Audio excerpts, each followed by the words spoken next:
गलत लोगों से पंगा ले लिया। मगर क्या वो था, 80 सिगरेट पीता हूँ सर मैं। झूठ बोल रहा है। हाँ 80 सिगरेट कोई झूठ आदमी को इसे कहते हैं साहित्य में, अगर ये लेखक होता तो जिस अलंकार का उपयोग करता है अतिशयोक्ति अलंकार कहते हैं। अलंकार है, इससे मजा आता है, रस आता है इससे। और खुद को बेवकूफ बनाने में रस आता है, ये बनाने में रस आता है कि मैं कितना महान हूँ, मैंने 80 छोड़ दी। ये अतिशयोक्ति अलंकार है। हाँ। अगर वो बोलता कि मैं 2 ही सिगरेट पीता था और छोड़ दिया, तो पता कैसे चलता कि महान है। तो लोग महानता में, इन सब चीजों में महानता ढूंढ रहे हैं, यही तो मूर्खता है। और कब से कि मैंने जब से बेटा हुआ, अब मेरे को भी बेटा करवाना पड़ेगा। पहले मैं शादी करूंगा। मतलब वो आदमी हर किसी से मिलकर यही पूछता होगा। मतलब फालतू की बातें करवा लो लोगों से।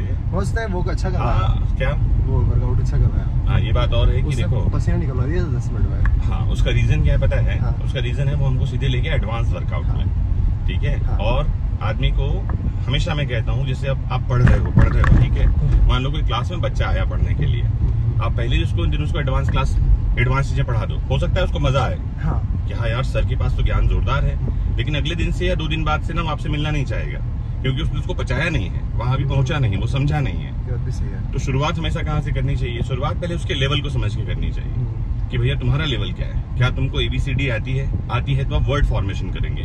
क्या तुमको वर्ड फॉर्मेशन आता है तो आओ हम सेंटेंस फॉर्मेशन करेंगे। क्या सेंटेंस फॉर्मेशन आता है तो आओ उसको ब्यूटीफाई करने के लिए ग्रामर के एलिमेंट ऐड करेंगे। पहले दिन उसको ब्यूटीफुल ग्रामर सिखा दिया, खतरनाक शब्द सिखा दिए, तो हो सकता है थोड़ी देर के लिए में वो रहे कि वाह यार बढ़िया चीज बताई सर। उसे अपना शक्ति प्रदर्शन करना था अपने सामने कि मैं जिम ट्रेनर हूँ। तो हाँ। उसका ईगो हर्ट हो गया, अपन ने उसको भाव नहीं दिया। तो 2 दिन से अपन हम देख ही नहीं रहे हैं उसको। ये बिल्कुल सही तरीका नहीं है।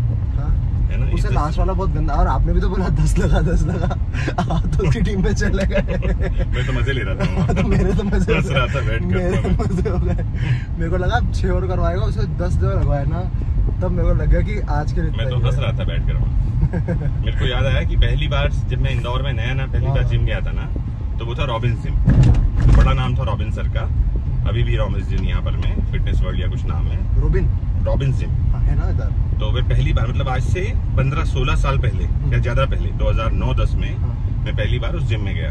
तो वहाँ एक कम हाइट का बंदा था, और उसने क्या किया, बोले पहले ही दिन जाते उसने लेग्स लगवा दिए। क्या पता उसका लेग्स डे था या क्या था, मुझे नहीं पता, तो लेग्स लगवा दिया। अब आदमी क्या करेगा, ट्रेनर से बात करेगा, लगवाओ भैया, जिम का कोई आइडिया नहीं है वो तो लगवाया, और जम के लगवाया लेग्स।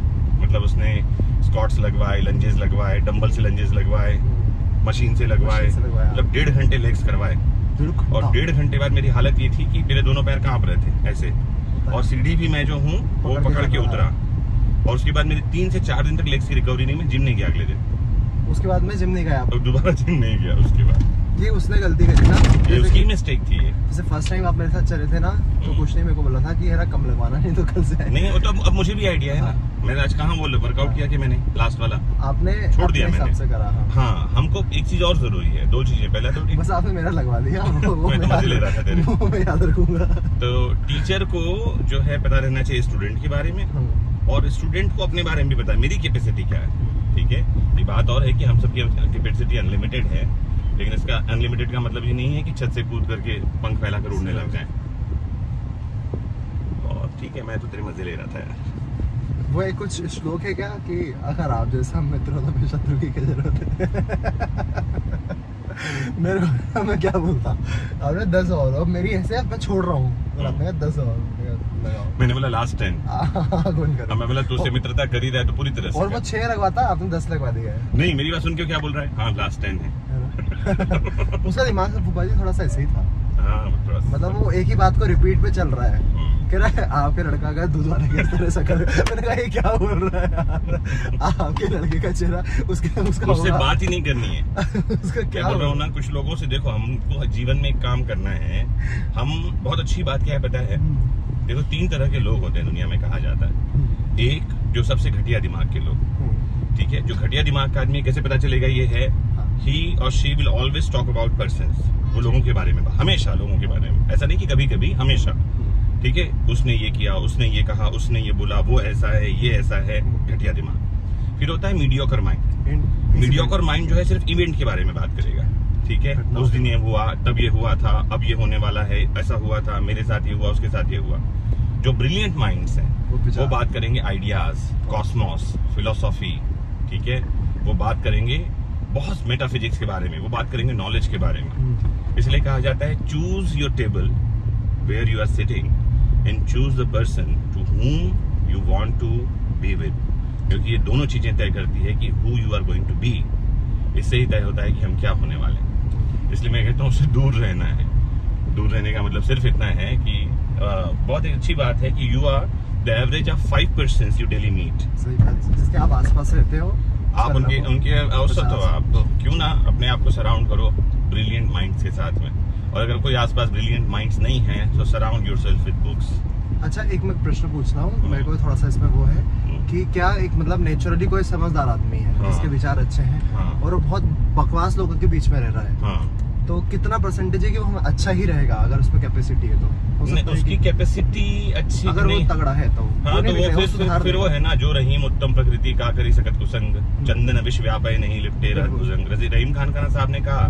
लेकिन ये मुश्किल है थोड़ा सा। उसका रीजन ये है कि इसका एक अच्छा एग्जाम्पल ये है कि फलों से भरी हुई टोकरी है, में सारे अच्छे सेब हैं और एक सड़ा रख दो, सारे सड़ने लग जाएंगे। इसका उल्टा करो, सारे खराब सेब हैं, एक अच्छा सेब रख दो, क्या सब अच्छे होने लग जाएंगे? बस वो सेब है और यहाँ पर इंसान है। इंसान और सेब में बहुत डिफरेंस नहीं है, क्योंकि बताऊं मैं, जैसे हम एक प्रेडिक्शन की बात करते हैं इंसान के बारे में कि तुम्हारे भविष्य में क्या होगा, ठीक है। मुझे लगता है कि प्रेडिक्शन सिर्फ और सिर्फ इन एनिमेट बीइंग के बारे में किया जा सकता है। ये खंबा है, कल यहीं रहेगा, मैं प्रेडिक्शन कर रहा हूँ, आके देखना। जड़ चीज है, 99% यही होगा। ठीक है। अगर चेतन है तो चेतन के बारे में प्रेडिक्शन नहीं किया जा सकता। परिवर्तनशील है वो, परिवर्तनशील है तो प्रेडिक्शन नहीं किया जा सकता। लेकिन क्या मनुष्य वाकई में परिवर्तनशील है? हाँ, किस हिसाब से सोचने की जरूरत है। जैसे विचार के पत्थर भी दो तरह के हैं, चेतन और जड़। पत्थर भी कैसे? जो चेतन पत्थर है उनको हम जेम्स कह रहे हैं। क्या बोल रहे हैं? जेम्स स्टोन जिसे हम कहते हैं, रत्न जिसे हम कहते हैं। उन पत्थरों में थोड़ी चेतना है, तभी तो वो कुछ काम कर रहा है जीवन में। तो पत्थर भी जड़ और चेतन है, मेरी समझ ये कहती है। अच्छा, मैं इसमें कहानी बताऊं कि पत्थर ये सारी चीज जड़ी है, उसमें भी परिवर्तन होता है, परंतु वो परिवर्तन वो खुद के मन से नहीं हो रहा है, वो बाहरी परिस्थिति के हिसाब से हो रहा है। मानव में भी है, मगर मानव का मेन मूल स्वभाव है चेतना मतलब विचार। ये फिलॉसफी है, लेकिन इसको ठीक से समझो तो मनुष्य से जड़ और कोई नहीं।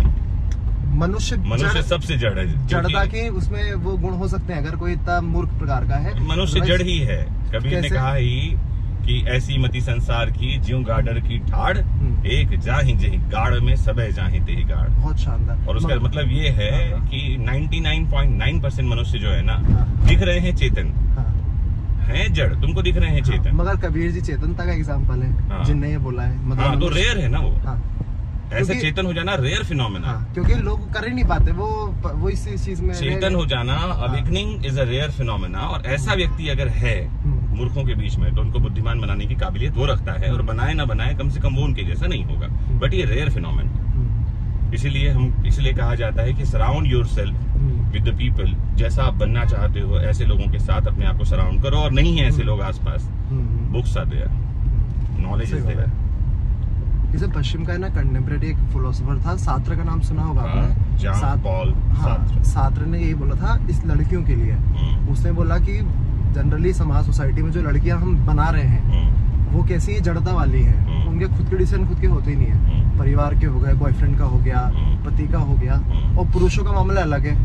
फिर वो क्या कर रहा है, खुद के डिसीजन खुद ले पा रहे हैं। तो यहाँ पर जड़ और चेतनता का मतलब क्या है? डिसीजन शायद है, एक सेल्फ खुद पर डिपेंडेंट है और एक दूसरे पर डिपेंडेंट, ऐसा कुछ है क्या? नहीं, मैं तो मूर्ख और समझदार के बारे में बात कर रहा हूँ। मैं जिस सेंस में बात कर रहा हूँ जड़ और चेतन, मैं मूर्ख और समझदार के बारे में बात। तो 1% है कि उससे ज्यादा कुछ होगा समझदार लोग? अरे बाप, 1% तो बहुत हो गया, रेयर फिनोमेना है। अच्छा, मुझे लगता है कभी 1000 साल में शायद ऐसी घटना घटती होगी, कौन जानता है। खैर, वो बुद्धिमानिता का भी एक अलग अलग स्तर हो सकते हैं, ठीक बात है, सोचना हो सकता है, और पर्सन टू पर्सन डिपेंड करता है, तुम किसको विद्वान समझ रहे हो, कौन किसको बुद्धिमान समझ रहा है।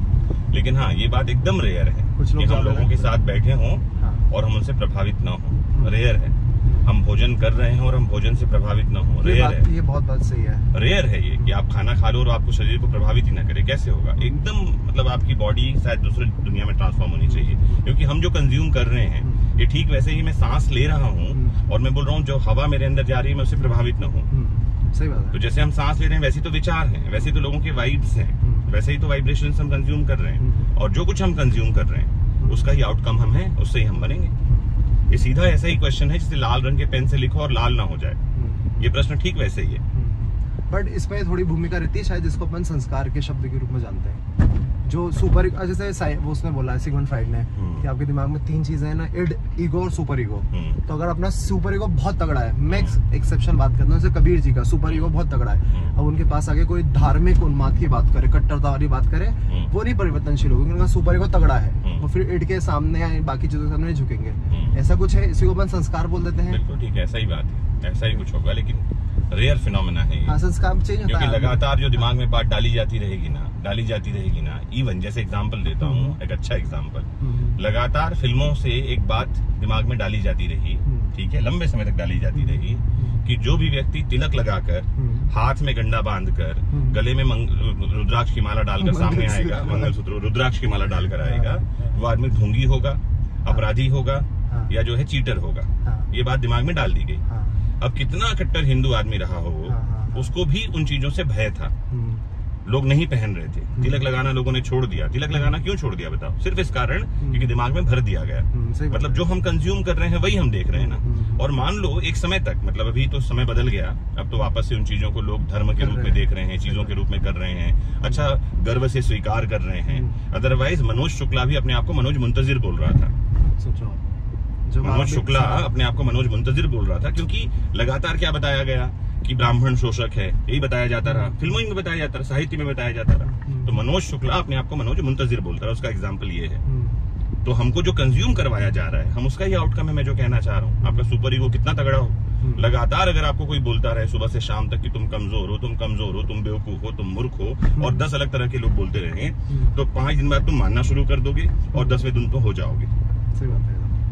लेकिन वहीं अगर कोई सुबह से शाम तक 10 तरह के लोग मिले जो ये कहते हैं यार अब तो कमाल बुद्धिमान हो, कमाल बुद्धिमान हो, 10वें दिन से आप उस दिशा में आगे बढ़ना शुरू करोगे और शायद 7वें दिन आप बुद्धिमान हो जाओगे। इसलिए बहुत जरूरी है हम अपने आप को कैसे लोगों से सराउंड कर रहे हैं, इस चीज को अपने को चेक करना, टेस्ट करना, और ऐसे लोगों से सराउंड करना और लगातार उनको फिल्टर करते रहना। अच्छा, गलत है? बिल्कुल सही है। फिर आपका उस बात का भी आंसर ही आएगा कि जो कितना कुछ आदमी बोल रहा है और वो परिवर्तन नहीं हो रहा है, तो वो पत्थर है, फिर वो जड़ है। जो परिवर्तनशील हो जाएगा, फिर को अपन चेतन के रूप में जानेंगे। उसके भी 2 पहलू है ना, उन पर बहुत डिटेल में बात हो सकती है। वो परिवर्तन कैसा है, सकारात्मक है या नकारात्मक है? चेतन हमेशा पॉजिटिव। हाँ, सकारात्मक नकारात्मक की बात होगी ना, कि आपको बोल दिया जाए आप नहीं कर सकते और आप मान के बैठ जाओ हाँ मैं तो नहीं कर सकता, इसलिए कैसे चेतन हुआ ये तो इसलिए मैंने कहा मेरा जो जड़ और चेतन की फिलॉसफी मैं दे रहा हूँ, उसका संबंध बदलाव से नहीं, उसका संबंध मूर्खता और समझदारी से। मैं मूर्ख को जड़ कह रहा हूँ और बुद्धिमान समझदार को चेतन कह रहा हूँ। मेरी परिभाषा ये है। ठीक है। इसलिए मैंने कहा कि कुछ पत्थर भी शायद चेतन होंगे, वो जो समझदार पत्थर है। क्या? और वो जो नासमझ है। तो मूर्ख और समझदार में जड़ और चेतन की मेरी परिभाषा है। मेरी परिभाषा एनिमेट और इनएनिमेट में नहीं है, जो कि दुनिया कह रही है। और इस सेंस में हर एक चीज में, हर एक प्रजाति में, चाहे पेड़ हैं तो शायद उनमें भी जड़ चेतन होंगे, शायद मनुष्य में भी जड़ चेतन होते होंगे, शायद ऐसा होगा। क्योंकि हम तो पौधों की भी, पेड़ों की भी पूजा कर रहे हैं ना। कुछ लोगों ने इसमें चेतना देखी होगी किसी तरह की। लास्ट क्वेश्चन प्रीतम, क्या है जड़ की चेतना? चलो इडियट। बीड़ी कम पीना चाहिए, इडियट है वो, इडियट। सिगरेट नहीं पीना चाहिए वगैरह, याद रखना है।